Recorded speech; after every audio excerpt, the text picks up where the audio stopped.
शुरू करने वाले हैं। यूनिट शुरू करने से पहले हमें चंद तमहीदी नुकात को जहन में रखना बहुत ज़रूरी है। सबसे पहले तमहीदी नुकात, जिसे इंट्रोडक्शन कहा जाता है।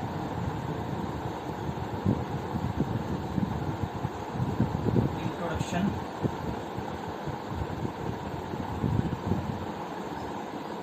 तमहीद।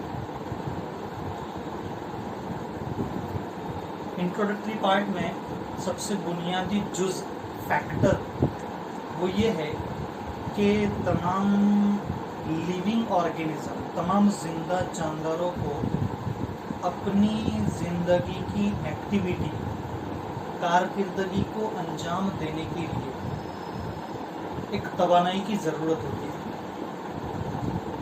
वो तवानाई कहाँ से हासिल होती है, किस तरह जिस्म के अंदर तैयार की जाती है, चाहे फिर वो नबातात हो चाहे वो हैवानात हो। नबातात और हैवानात, ये दोनों के जिस्म में जो तवानाई हासिल होती है या तवानाई दरकार होती है, उस तवानाई को मुहैया करने के लिए जानदारों के जिस्म में कुछ निज़ाम पाए जाते हैं। आमतौर पर हम ये समझते हैं कि एनर्जी को हासिल करने के लिए ग़िज़ा को खाना, ग़िज़ा हज़म होने के बाद जो है सिर्फ और सिर्फ ग़िज़ा के ज़रिए से तवानाई हासिल होती है। तवानाई ग़िज़ा के ज़रिए से तो हासिल होती है, लेकिन सिर्फ एक निज़ाम ही जानदारों के अंदर, चाहे वो नबातात हो चाहे हैवानात हो, काफ़ी नहीं है। एनर्जी को हासिल करने के लिए, तवानाई को हासिल करने के लिए जानदारों के जिस्म में मुख्तलिफ निज़ाम पाए जाते हैं, जिनमें से एक निज़ाम जो है वो है रेस्पिरेशन।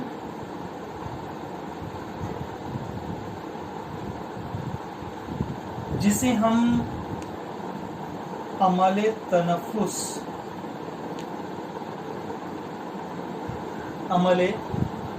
कहते हैं। अमले तनफ्फुस क्या है? नबातात में अमले तनफ्फुस किस तरह से अंजाम पाता है, हैवानात में अमले तनफ्फुस किस तरह से अंजाम पाता है, ये नुकात पर हम तफसीली बहस करेंगे। लेकिन उससे कब्ल हमें जो है चंद ज़रूरी हिदायत इंट्रोडक्टरी पार्ट के तौर पर समझना बहुत ज़रूरी है। तमाम जिंदा जानदारों की ज़िंदगी के अफ़आल को अंजाम देने के लिए जो तवानाई की ज़रूरत होती है, वो तवानाई जो है वो ऑर्गेनिक कंपाउंड,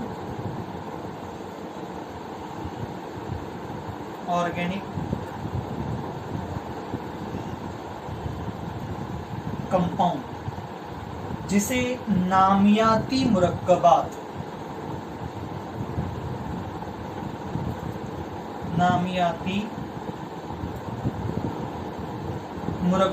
कहा जाता है।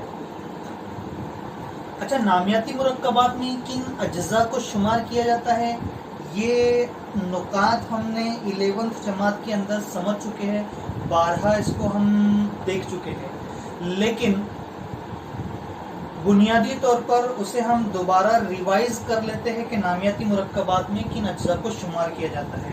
आमतौर पर प्रोटीन्स, कार्बोहाइड्रेट,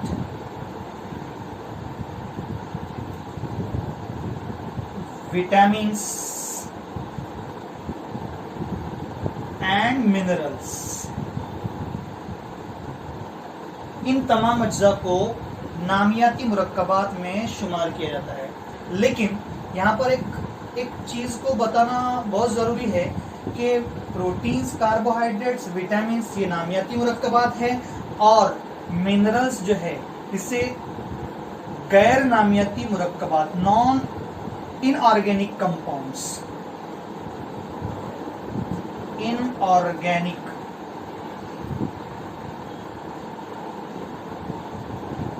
कंपाउंड्स में शुमार किया जाता है। अच्छा, ये तमाम नामियाती मुरक्कबात चाहे जानदार हो चाहे नबातात हो, उनकी बॉडी में स्टोर होते हैं, वक्ती तौर पर ज़ख़ीरा होते हैं। उसके बाद उनका तबादला जो है वो कीमियाई एनर्जी, केमिकल एनर्जी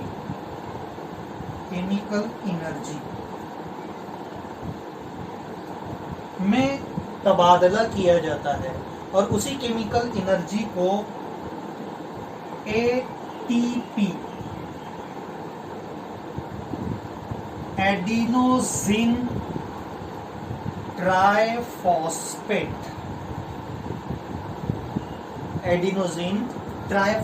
कहा जाता है। अच्छा, एटीपी साल्मा क्या है? इससे पहले भी हमने 11 के अंदर जो है वो इंट्रोडक्शन के तौर पर देख चुके थे कि एटीपी साल्मा जो है ये एक तवानाई का मंबा, एक तवानाई का जरिया है। इसी बुनियाद पर एटीपी को currency of the cell, energy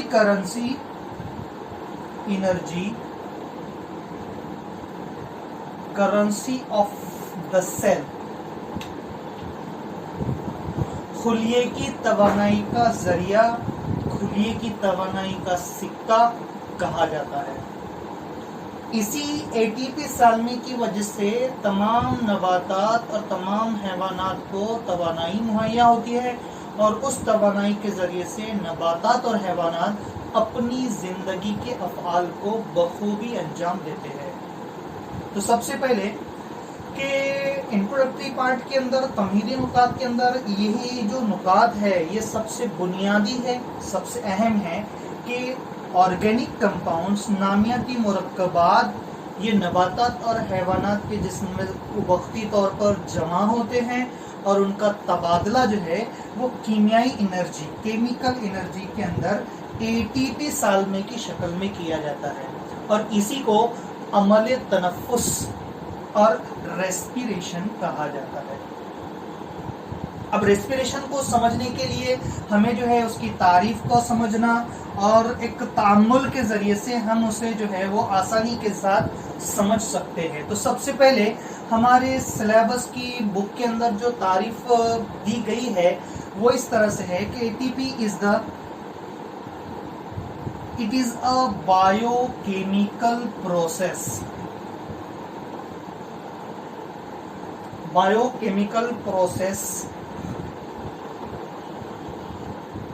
of the oxidation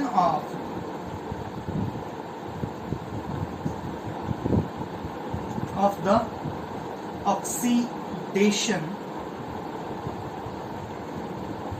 of organic compound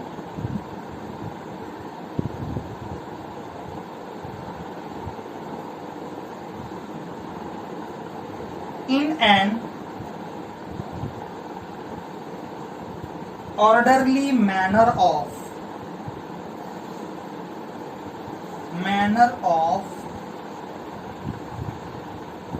liberation of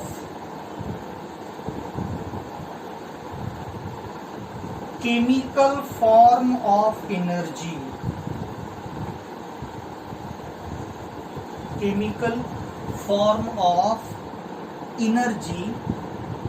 in the form of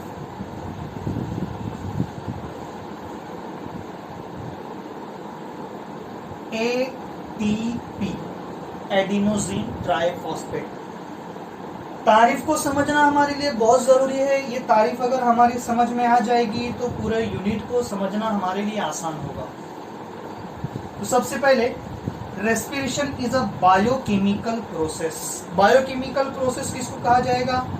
यहाँ पर अगर बायोकेमिकल लफ्ज का तर्जुमा किया जाए तो बायो मीन्स लाइफ और केमिकल मीन्स कीमिया। उसी को हम हयाती कीमियाई तरीका क्या कहेंगे? हयाती कीमियाई तरीका।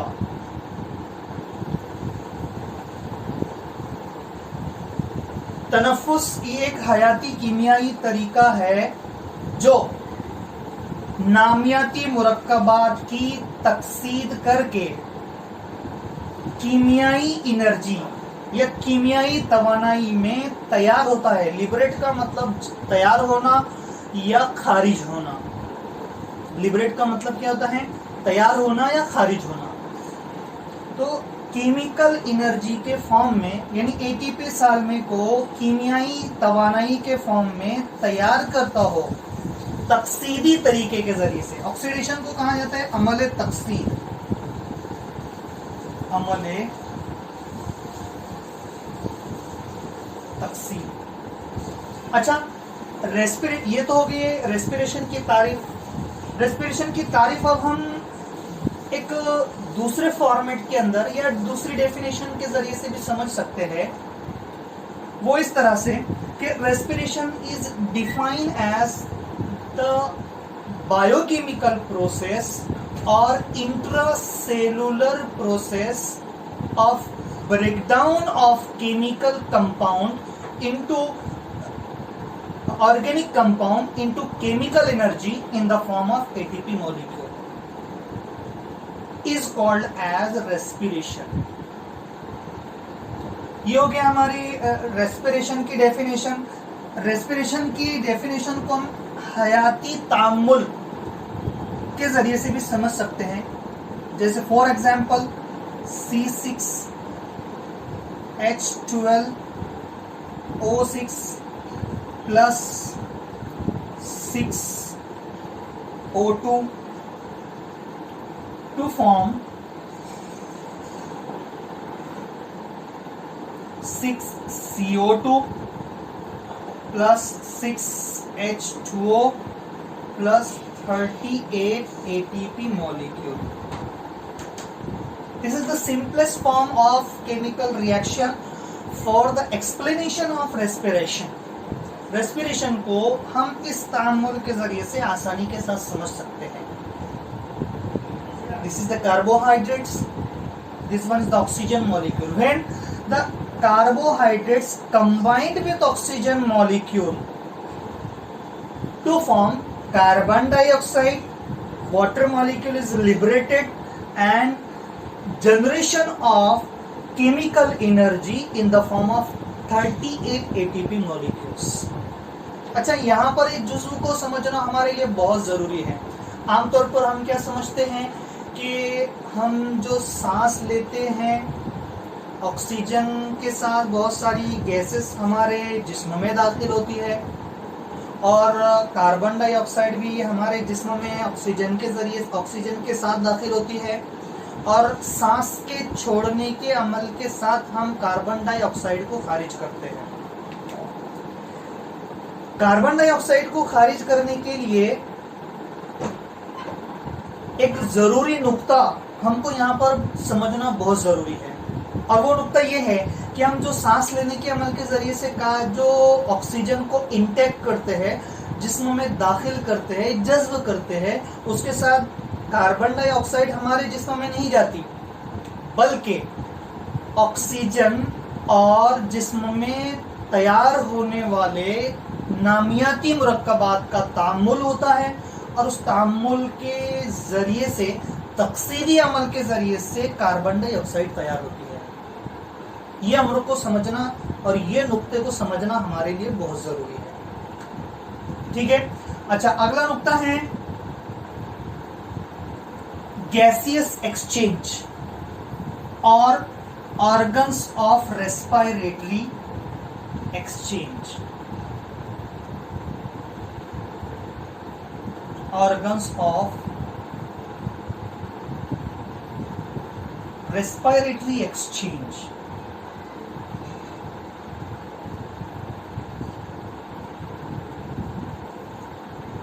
सबसे पहले ऑर्गन्स ऑफ रेस्पिरेटरी एक्सचेंज किसको कहा जाएगा? तनफ्फुसी तबादले के आज़ा। तनफ्फुसी तबादले के आज़ा। अच्छा, नबातात और हैवानात में तनफ्फुसी तबादला यानी गैसों का तबादले के लिए मखसूस आज़ा पाए जाते हैं, उसी को एक्सपायरेटरी सरफेस और रेस्पिरेटरी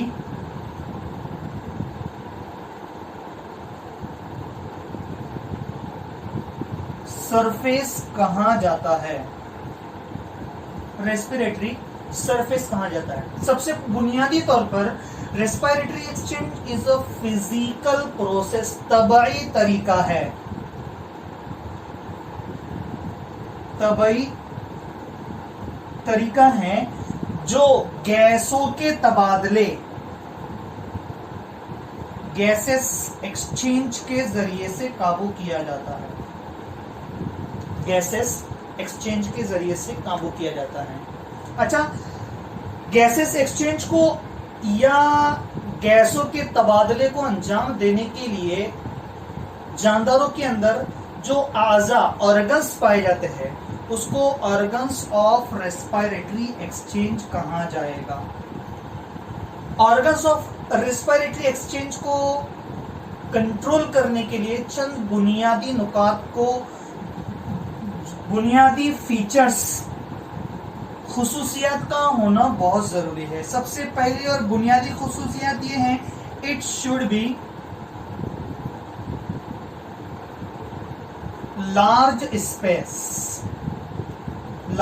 स्पेस एरिया।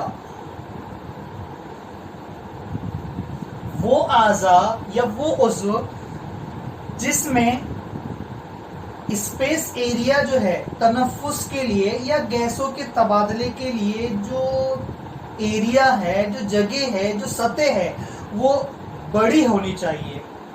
ये पहला नुक्ता। दूसरा नुक्ता ये है, it should be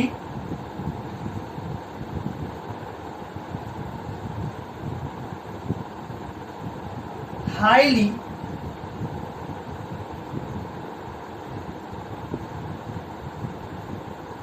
vascular, thin and permeable to exchange of gases। क्या मतलब ये कि जो रेस्पिरेटरी ऑर्गन्स है जो गैसों के तबादले के लिए इस्तेमाल होने वाली है वो हाईली वेस्क्यूलर, मतलब बहुत ज्यादा बाफ्ती होनी चाहिए। 2 नंबर थीन यानी पतली होनी चाहिए।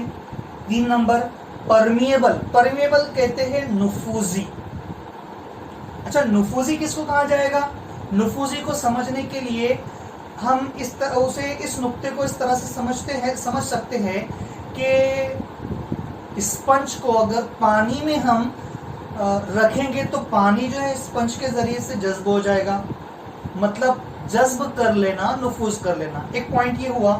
दूसरा नुक्ता, उसको नुफूजी अमल को समझने के लिए मनुके को अगर हम पानी में रखेंगे तो मनुके फूल जाएगी पानी को जज्ब करने के अमल के जरिए से।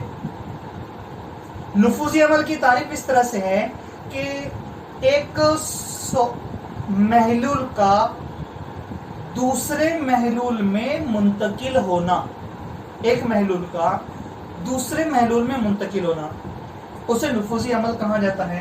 तो गैस जो है ये गैस फॉर्म में एटमॉस्फेयर में पाई जाती है, माहौल में पाई जाती है। उसको एक माहौल से दूसरे माहौल में यानी नबातात के अंदरूनी जानिब दाखिल होना है या हैवानात के जिस्म के अंदरूनी जानिब दाखिल होना है, इसे नुफूजी अमल कहा जाता है।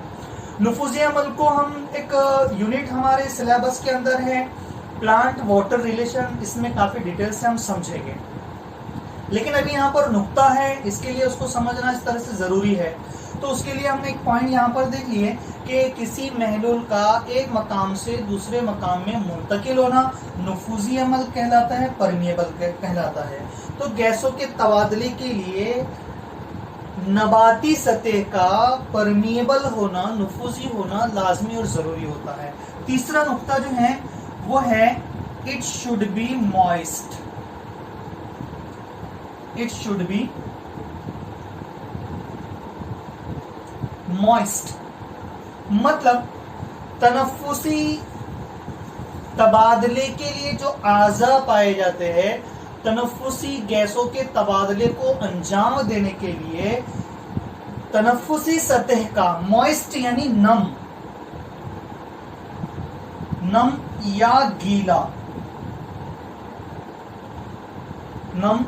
या गीला होना जरूरी है। उसी अमल के जरिए से, या तनफ्फुसी सतह अगर नम या गीली रहेगी तो गैसों के तबादले को अंजाम देने के लिए आसानी होगी। तो ये दूसरा नुक्ता हमारा यहाँ पर मुकम्मल हुआ, ऑर्गन्स ऑफ रेस्पिरेटरी एक्सचेंजेस। तीसरा पॉइंट जो है वो है नबातात के अंदर तनफ्फुसी अमल, रेस्पिरेशन इन प्लांट्स।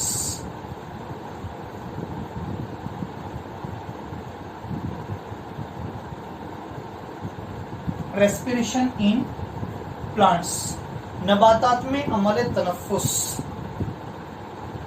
हम आमतौर पर इंसानों में, हमारे जिस्म में तनफ्फुसी अमल किस तरह से अंजाम पाया जाता है, अंजाम पाता है, इसको बखूबी जानते हैं कि सांस लेने और सांस छोड़ने के अमल को अमल तनफ्फुस